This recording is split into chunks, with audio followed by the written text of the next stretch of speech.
First of all, welcome back everyone to our weekly webcast, the partial webcast. This week, in fact the last 3 weeks, we have been learning the same Torah portion. And the reason for this is because we were interrupted by Pesach. And Pesach started on Shabbos and ended on Shabbos. So those 2 Shabbosim, we read the Pesach portions. So it turns out that for 3 whole weeks we're learning the same portion called Shemini. Because the first Shabbos Pesach we didn't do the Shemini. The second Shabbos Pesach we didn't do Shemini. Only 3 weeks later we're going to do Shemini. So we were learning Shemini for 3 weeks. I expect you all to know it by heart already. Shemini is a rather interesting portion. And in it there are a lot of topics. But as always we can only discuss in more detail one topic. But let me quickly give you an overview of all the topics that are in this portion. It begins with, the word Shemini means 8, because it opens up with the story, with a narrative of the days of the inauguration of the Tabernacle in the temple, and in the desert. As you will remember, the Jews built a Mishkan, a tabernacle, a home for God. And it took them about 6 months to build, to design and to build. And finally they built it. And there was a 7-day inauguration where they erected it and dismantled it every day. And they brought offerings and did all good things in there. Finally, on the 8th day, which is the opening of this week's portion, it was erected and it remained that way. It wasn't dismantled anymore, till the next time they traveled. And they made a major dedication ceremony to inaugurate the Beis HaMikdash. This Mishkan, the Tabernacle. And a series of offerings were brought. Aaron and his sons, which were the high priests, were installed which were the priests and the high priests, they were installed into their priesthood. And they were dedicated to do this, the service in the temple. That was going to be their job from now on. And the joy was tremendous. You can imagine. God's presence finally was felt and present and seen among the people. You see, if you remember the golden calf story, where they fell into that terrible sin of worshipping the calf, chased God away from the Jewish people. He removed himself. And this brought God's presence back 10 months later, or 9 months later, after they went through the whole process of asking for forgiveness and they built the tabernacle. God's presence was once again present in the Mishkan. And you can imagine the joy that overtook the Jewish people. In the middle of this joyous day, a terrible tragedy happened. The tragedy I referred to was the death of Aaron's 2 sons. 2 of his sons were so ecstatic in this joy, they were so uplifted and so overwhelmed by the joy that they went ahead and took a fire pan and they brought an offering that they were not told to bring. And they went into the temple uninvited, as we would say, as one could say. And when you do that, God was very, very upset. And they both died in the tabernacle. The day of the inauguration, half of his family perished. Can you imagine that? He has 4 sons. 2 of them died that very day. The Hasidic Kabbalists, the Kabbalists first, and then the Hasidic masters explained to us what really happened over there wasn't that they just did whatever they wanted and they violated God's command. This was an expression of the highest level of closeness to God. They expired, they had an out-of-body experience. It was such a holy moment for them that they couldn't contain it. And they expired in that experience. And that's why Moses told Aaron afterwards, he said, these are the holiest people of our generation. He consoled him by saying that, and he meant it. Because God had told him that God is going to be sanctified, glorified through his holiest. And Moshe said that I thought it was going to be me and you, but now I see they're even greater than us. God glorified, that God's glory, God's sanctification was through them. Somehow their death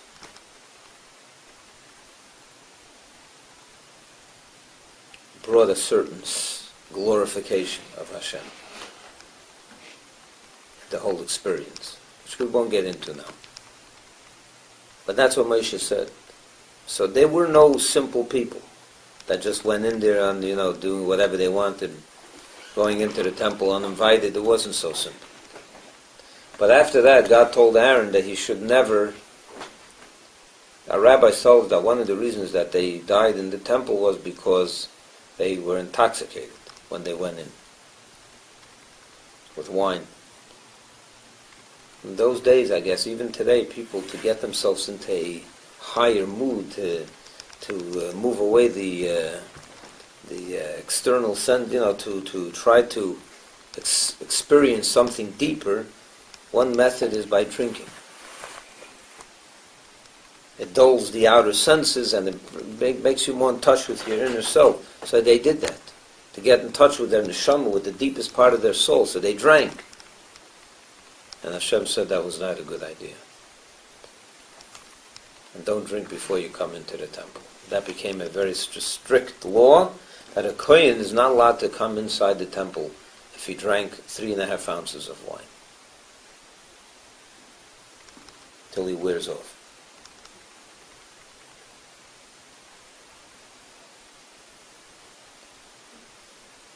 And then the Torah discusses in the portion, the rest of that day's service, that Aaron, even though his 2 sons died, he was commanded to continue on doing everything that he was told. He shouldn't change.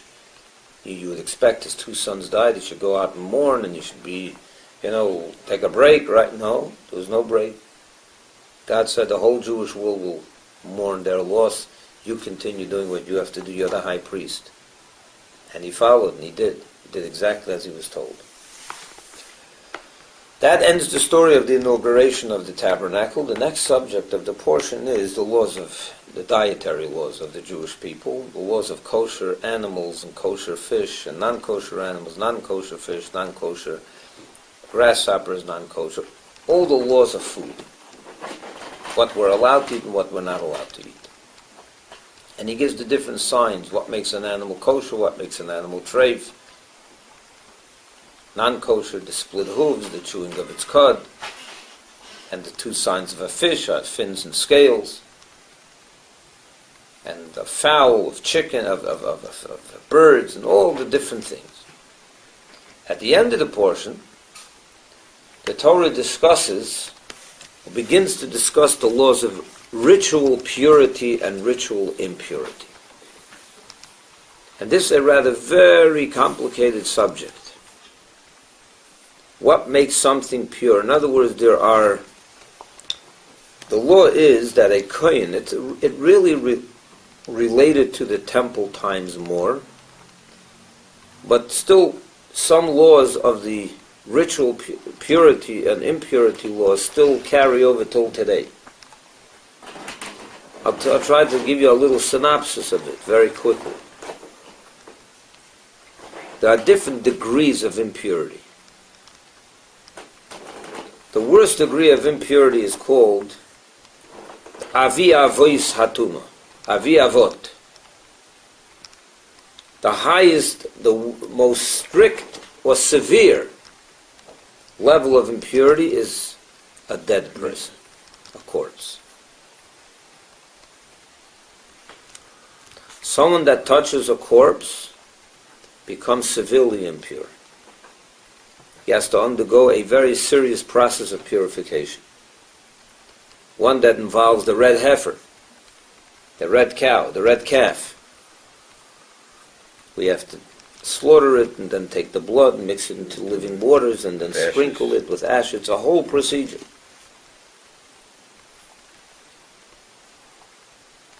So that's a very severe level of impurity. That's called an av hatuma. The corpse itself is the worst. The person that touches the corpse is the next level. Now, if he in turn touches something else, that person also becomes tamei, becomes impure, right? If I touched the corpse and then I went ahead and touched him, so he's now a second degree. So I'm the father of it's called in Hebrew the father.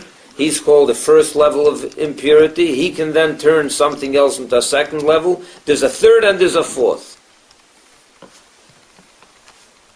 Different objects can become impure. Foodstuffs can become impure. Vessels can become impure. And the Torah discusses at great length how something becomes impure and how something and then what do you do to make it ritually pure again? So you have to go to the mikveh and put the vessels in the mikveh. Certain things can never become pure again. And then it discusses how these things become impure. It's very complicated laws. And in fact, I should preface this by saying that all the laws of purity and impurity, ritual impurity, is in the realm of a chok, which means a supra-rational law. There's no rhyme and reason behind it, that we can at least appreciate. Certain laws of the Torah, we know why. They make sense to us. This one doesn't. God did not share a reason with us at all. It does not have any rational behind it.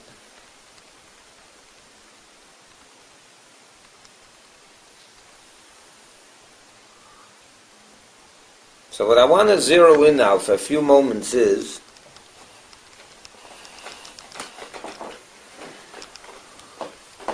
before I even do that, let me just tell you how it relates to today. See, then, what a person that's impure, what's the limitation? What's the problem being impure?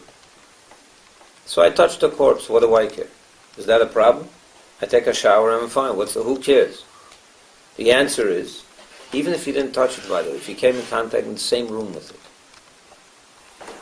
in the same room, father dies, your mother dies, and you're in the room, you're at the funeral, you're in the chapel, you're impure, the highest degree.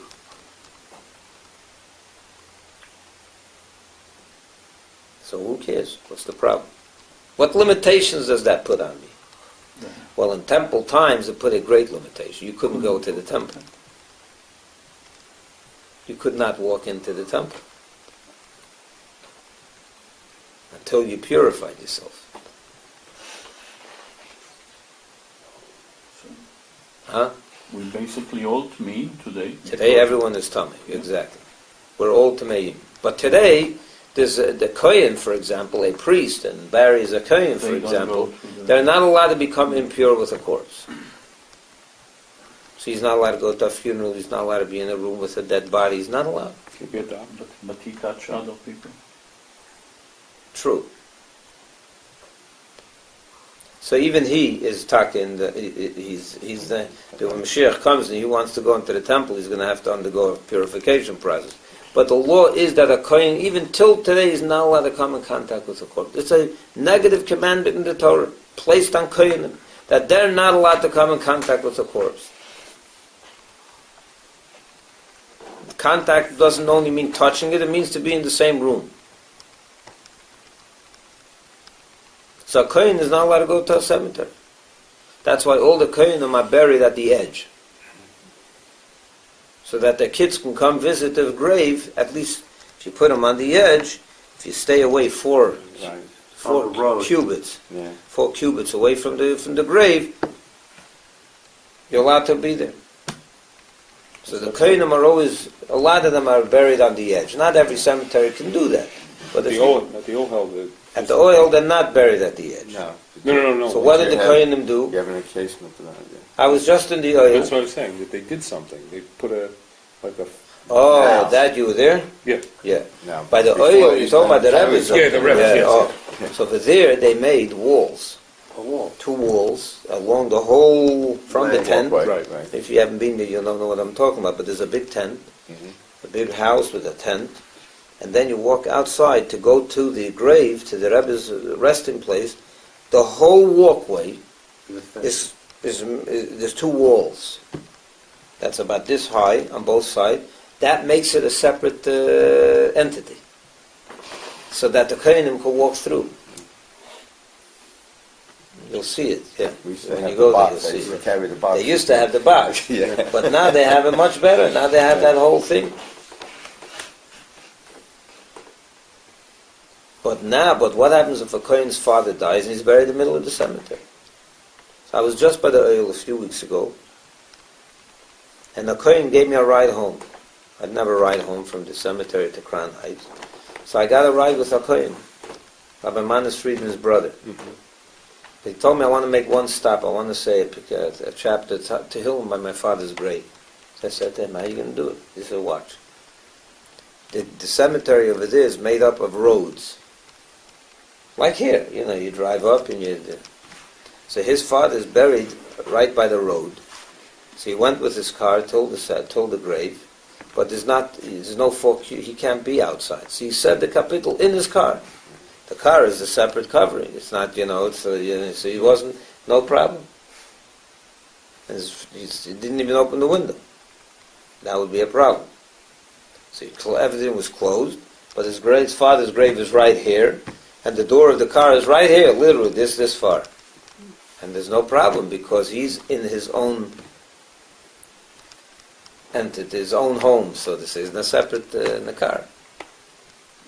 So that's that. But today we have another ritual, which we call Nitilat Yadayim. To wash your hands, right? Why do we wash our hands? Sign for purification. Purification, because the rabbis made a decree that our hands should always be considered a second degree impurity. Because the hands are always touching, they're always moving around. So you don't know, throughout the day, you have no idea what it touched, what it didn't touch. So the rabbis was pretty sure that the hands during the day will touch something that's impure. Who knows? So before you eat bread, you should wash your hands. For an extra precaution, an extra special purity. That we should eat our food with purity. And so on and so forth. Many laws that relate to this law of purity and impurity. Now, I want to zero in on one issue. One law of this world of laws. And that's called Tumas Oichlin. The ritual, the impurity of foodstuffs. When something becomes a piece of a food item becomes impure. An apple touches a corpse, becomes impure, right? Mm-hmm. But there's a number of conditions that have to be met before the apple can become impure. Number one, it has to be detached from the tree. Can't be connected to the tree. You hear? Mm-hmm. If it's still connected to its source, it will never be, it can touch it, can lay on a corpse all day long and doesn't become impure. A Kohen can eat it and he can walk right into the temple. But the minute you pull it off to the tree, it's disconnected from its place of growth, and it touches the corpse, does it become impure? Yes. Not yet. No. Okay. Has to meet one other condition. Water, it has to come in contact with water before it can ever become impure. That means if you picked an apple tree, you picked an apple off a tree on a sunny day, and you took it right over to a cemetery and you laid it on a corpse, a Kohen can take it, eat it, and walk straight into the temple. Or any person can eat it and walk into the temple. It cannot become impure unless it comes in contact with liquid. One of 7 liquids, to be exact. Is that from the laws of matzah? No, nothing to do with matzah. It's right over Why here. water? Why water? That's the law. Look, I'll read it. First of all, let me read it to you inside. You read it 3 times already, you don't remember? Here. No. It's the 4th time. Yes, that's when it sinks in. I'm slow. Now listen to this. Of any food that is edible, so first of all it has to be edible, upon which water comes, shall become impure. Now, it's not only water. It includes 7 liquids. So what happens when you wash your like lettuce and stuff? That makes it impure? No, that's not what makes it impure. That makes it capable of becoming Yeah. impure. Oh, If it then touches Becoming an impure. impure Okay. source, then it becomes impure. Okay. It makes it susceptible to become impure. Okay. You understand? Why would you let us become in contact with a dead person? Why Or would? animal? No, if it's in the same room as a dead person. Okay. Somebody is away in your house. Someone has passed away in your kitchen, God forbid. And you're preparing the Seder, or a Shabbos meal, or a dinner for Tuesday night. And you have all your food there. Everything becomes impure. But only if it came in contact with water before it became impure. Once at least once. Now, what happens if the apple was growing on the tree and it rained before it was plucked? It wasn't detached, it's still Oh, detached. it has to come in contact with a liquid, one of these 7 liquids, after it's detached. Because if it's before it's detached, everything came Right. into liquid. It rained at least once while it was growing. I mean, so then everything would be. It's talking about once it's detached from its source of growth and it becomes in contact with liquid, it can become tummy.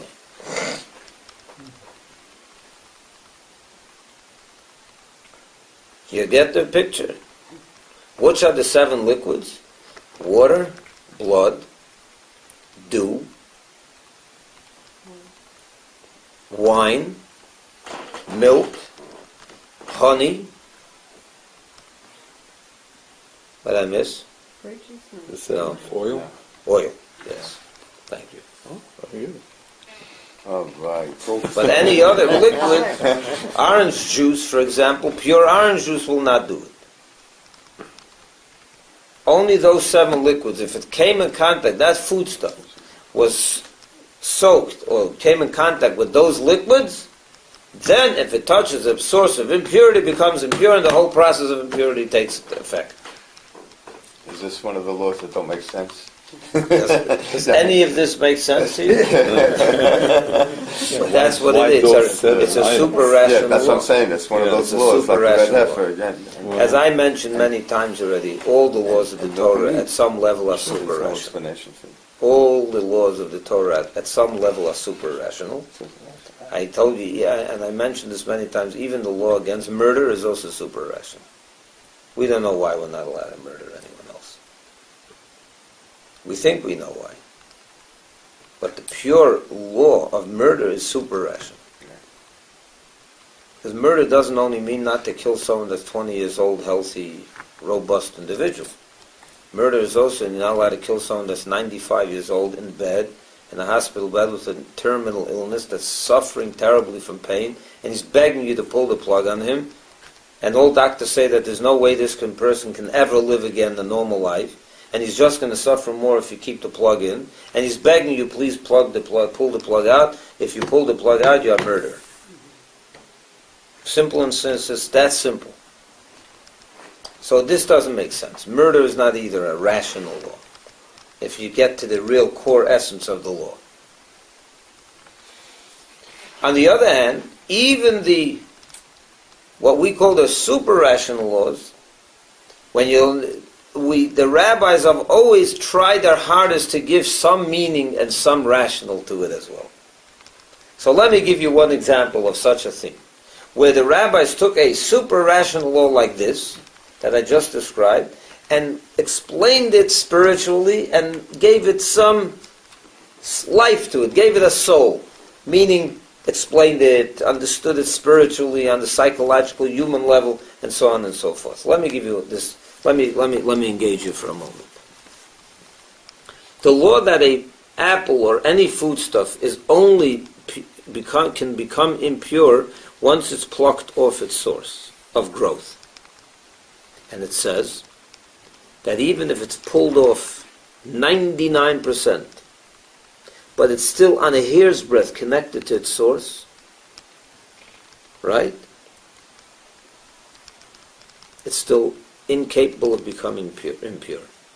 It's as if it's still attached to its source of life, and it cannot become impure. Only when it's completely severed from its source, that's when if it touches water, it can become then susceptible to becoming impure. What's the spiritual and moral understanding of this law? What is purity and what is impurity? Purity is godliness, impurity is ungodliness. The laws of impurity. What we say is the source of impurity is a dead person. Death. Death is the ultimate source of impurity. What's death? Where there's no life. Life comes from God. Life represents godliness. Alikim Chaim, God is alive. Everything else that's ungodly is called death. And that's why it's impure. Anything devoid of godliness is by definition impure, right? Where death sets in, that's where there's impurity. Where there's no godliness, that's where there's impurity. That's why, by the way, a woman becomes impure every month. And when she gives birth, she becomes impure. Did you know that? A woman that gives birth becomes impure. Yes. If she gives birth to a boy, she becomes impure for a week, biblically. If she gives birth to a girl, she becomes impure for 2 weeks. That sounds unfair, right? That sounds ridiculous. The answer is, why is that? Why does a woman become impure every month by her menstrual cycle? Because what's a cycle? There was a potential for birth. There was a potential for life. When that did not materialize, it goes out, right? The blood comes out. That's where there was an absence of life. Renders the person impure. There was a potential for life, it wasn't materialized, actualized, so there was an absence of life, you become impure. So It's a form of death. It's a tiny little death. There was a life that could have been made, and it wasn't made, it's death. Impurity. So when you die, 1 second. When you give birth, hold on a minute. When you give birth, so there you say, wait a minute, I gave life. I brought life to the world. Why am I now impure? Because till the moment of birth, the life was in you. Now that life left you. So again, there's an absence of life in your body. It's a greater life outside your body now. God bless you for doing that. But as far as your body is concerned, life left you. There's a void of life in your body now. Impurity. By a boy, it's only 1 week. By a girl, it's 2 weeks. Why? Because a girl has the potential for multiple lives. She, that little girl that was born, eventually will give birth to more life. So now with the exit, the absence of that girl, the birth of that female, multiple lives left your body. Not just one life. So multiple weeks you become impure. So The more life that leaves your body, the more impure you become. So female, till now you thought it was the opposite. Looks unfair. It's the opposite. Females represent much more life than males. And that's why when it leaves the body of the mother, it sets in a double amount of impurity, because double life left her. So is the woman the same as a corpse? No. Okay. It's not death. no, but when you die, is your soul, No, not even close. when you die, is your soul impure? No, not the soul. The body is impure. Yeah, but the soul hangs around for 30 days. That's what I Only Soul part doesn't of- get only impure. part of the Soul is a spiritual thing, doesn't become impure. So now, what's the moral of this whole thing? You have a question? Well, the soul is still hovering around the body. Right, that was what it was asking, yeah. But it's not animating the body anymore, so it's death. And that's what renders it impure. The soul is godliness. Godliness is life. That's why it says wicked, evil people are called death even while they're walking and talking. They're called dead. So why is there tahara involving a mikvah? How can you purify if it's... It's not pure. It doesn't purify it at that level. It's a different kind of purity. even after the Tara, if you touch the corpse, you're rendered very severely impure. So it's a different kind. It's more for the body, for the corpse than for everyone else. What's the moral of all of this? Let me tell you what the moralism with this will conclude. What is impurity I just mentioned? Unholiness. Absence of holiness, the absence of godliness. The law is that as long as the food item is connected, even by a hair's breadth, to its source of life, it can never become impure. Right? A yid. When could a yid become impure? When it's totally disconnected from Hashem. God forbid. I mean, the metaphor over here for the food stuff is a yid, a Jew. A Jew is pure. He has a neshama, he has a godly soul in him. He's soul, he's godly. He's a pure, he's alive. As long as his godly soul is animating him, he's alive. You'll say, but his godly soul is not even recognizable in this Jew. How many Jews that you don't even know they're Jewish? Right? You can't tell they're Jewish. You know when they're susceptible to becoming completely impure? With death, when they're not even connected to their source of life by a hair's breadth. I don't believe there's a Jew that's like that today. That doesn't have a hair's breadth of connection to God, hardly impossible to find. Every Jew is connected somehow to a mitzvah, to something holy, to something godly. When could you become susceptible to becoming impure? Only if you're really severed. You're totally cut off from your source of life. The apple is pulled off, plucked off from the tree. But if there's still a hair's breadth, a little something connecting it, it can't become impure. It can touch a corpse and it's not impure.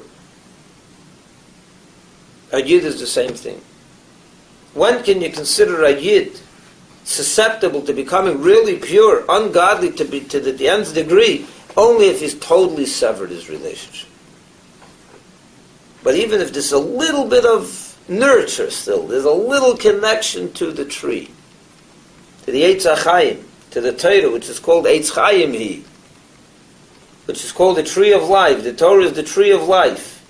So when the Jew, which is the apple, that grew from that tree of life, from that Torah, Jews are the product of Torah. So as long as the apple is still connected to the tree, if the Jew is connected to the Torah, which is called the tree, he's pure, and he can't become impure. Now you say, does he have to have a very robust connection? He has to be connected at all levels. It would be nice, definitely. It's not good if an apple is, dangling like that off a tree and is almost disconnected, but it doesn't make a difference. You can touch a corpse for 24 hours, and if there's one thread of nurture connecting the apple to the tree, it's not completely disconnected. He can never become impure. Same thing with a Jew. And find me a Jew that doesn't have at least a hair's breadth of connection. What's Jews that go to another religion? Disconnect. That's a whole different. That's a different story. It's still there. If you connect to a different, if you convert it and become, that's you could always that's come, a different. You can come back, you can but always for that, come back. till then, you're in bad shape. You go to the mikveh and you can come back 100%. Okay. Brenda? So it's only for the chosen people. So now the job is to take those apples, to take those Jews, us Jews, and connect them with another strand and another strand, to make the connection stronger. One mitzvah after every mitzvah is a strand. The cord is made up of 613 mitzvahs. The neshama, the cord that connects the neshama to Hashem is made up of 613 cords, strands. So imagine a rope that's made up of 613 strands. That's a strong rope. That's a connection. It's one strand, it's it's dangerous. I got two strands. But it's still connected. It's still connected. It can never become impure. That's the law. But our job is to make sure that that one strand becomes 2, then 3, then 4, then 613. So that the connection is a palpable one, a healthy one, a strong one. One that is manifestly joyous, so that the Jew celebrates his connection to God. And that's our job this generation.